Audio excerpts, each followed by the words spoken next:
তো নিজের ভালোই চায়, করবে কি দোটা নাই ভেবে মরার লোক।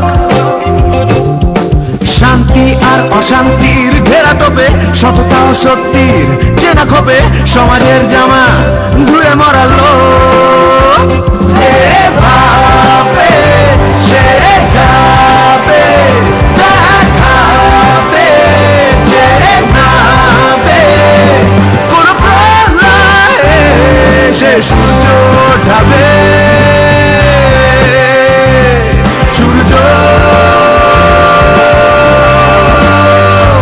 ওঠাবে প্রলয়।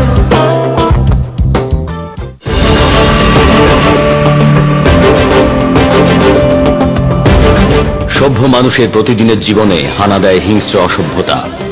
সন্ধ্যা নামলে আসে ভয়, প্রতিক্ষণে মূল্যবোধ বিপর্যস্ত।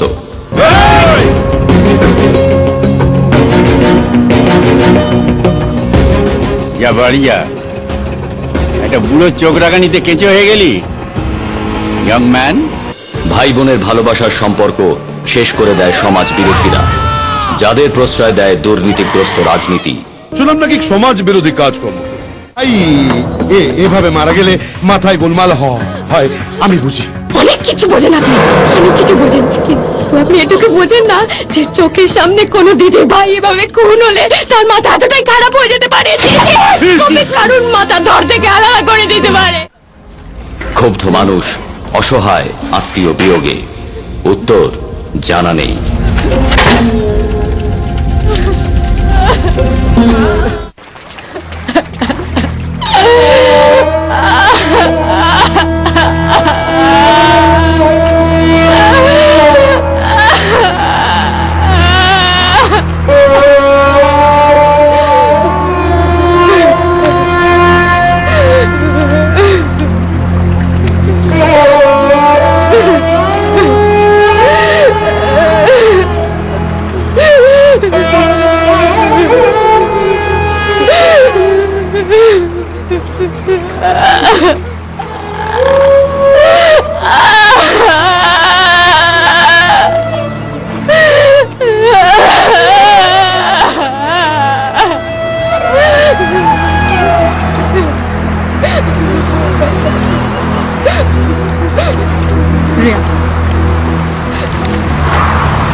রিয়া, শানবী, এই মুহূর্তে আপনার মনের অবস্থা আমি বুঝতে পারছি, তবে আপনাকে একটা প্রশ্ন করতে এসেছি।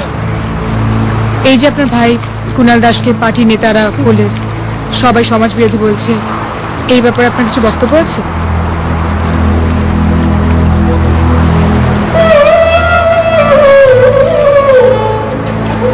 কিচ্ছু নেই, কিচ্ছু নেই। ছেলে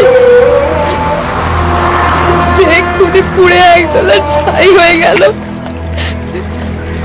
সে সমাজ বিরোধী, সমাজ সেবক, সেই তর্কে গিয়ে আর কি লাভ? লাভ আছে। আপনার ভাইয়ের খুনিতে সাজা দিতে হবে না, ওরও বিচার চাইতে হবে না, আর এই বিচারটা করার জন্য আমার সত্যিটা জানা প্রয়োজন। কি সত্যি জানতে চান আপনি? আমি পল্টু, মানে কুণাল দাসের শিক্ষক। কুণাল দাস পড়াশোনা করতো? এটা প্রথম সত্য। আর কি সত্যি জানতে চান বলুন? কুণাল সমাজ বিরোধী ছিল কিনা?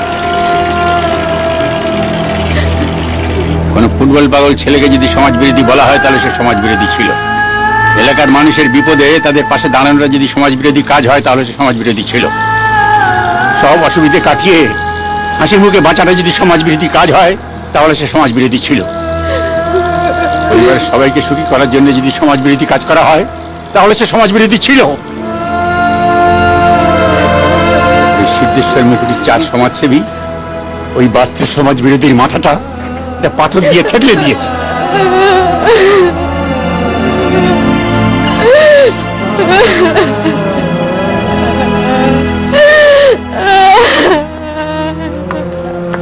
থ্যাংক ইউ স্যার, আমি এই সত্যিটাই জানতে চেয়েছিলাম।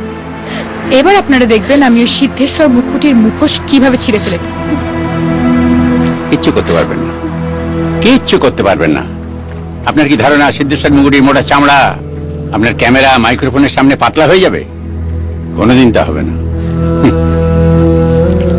কিন্তু মাস্টারদা, একটা চেষ্টা তো আমাদের করা উচিত। পল্টু অন্তত এইটা আমাদের বলতে পারবে না যে ওর খুনের বিচারের জন্য আমরা কিছুই করিনি। হ্যাঁ, করতে তো হবেই, তবে আমার মতে পদ্ধতিটা একটু আলাদা হওয়া উচিত। তবুও মাস্টারদা, উনি যখন বলছেন একবার ভরসা করে দেখতে তো ক্ষতি নেই। Thank you. আপনি আপনার কাজটা করুন, আমাদের যদি কোনো কাজে লাগে বলবেন, নিশ্চয়ই থাকবে।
ছাই করে দিল,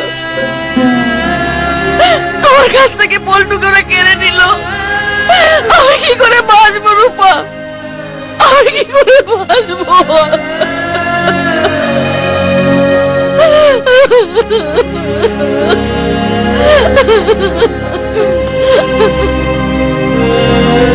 শান্ত বাবু, মা শান্ত, আমি তো আছি, ঈশ্বর আছে, কিন্তু পল্টু তো নেই। পল্টু তো নেই, পল্টু তো আর আমাদের কাছে ফিরে আসবে না, ফিরে আসবে না। এইসব আমার দোষ মা, এইসব আমার দোষ। আমি সামনে থেকে আমার ভাইটাকে বাঁচাতে পারো, তুমি আমাকে মারো।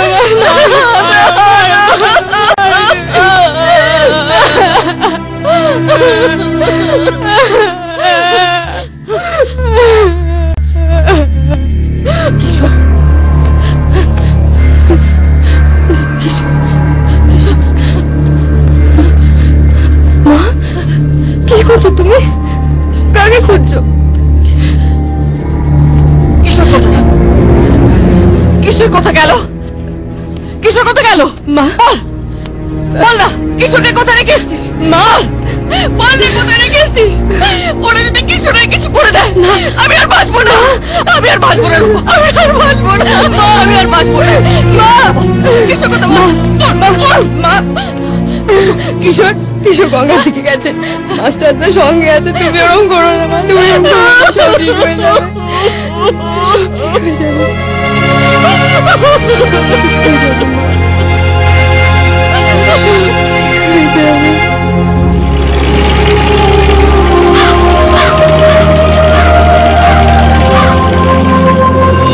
তপন কাকু, আপনি তো সেদিনকে রাত্রে ওইখানে বাড়ি ফিরছিলেন, আপনি তো দেখেছেন পল্টু খুনিদের? হ্যাঁ দেখেছি। না মানে এখানে কথা বলে কোনো লাভ নেই, এখানকার মানুষগুলো সব লাশ লাশ লাশ লাশ হয়ে গেছে। চল। আমি লাশ না,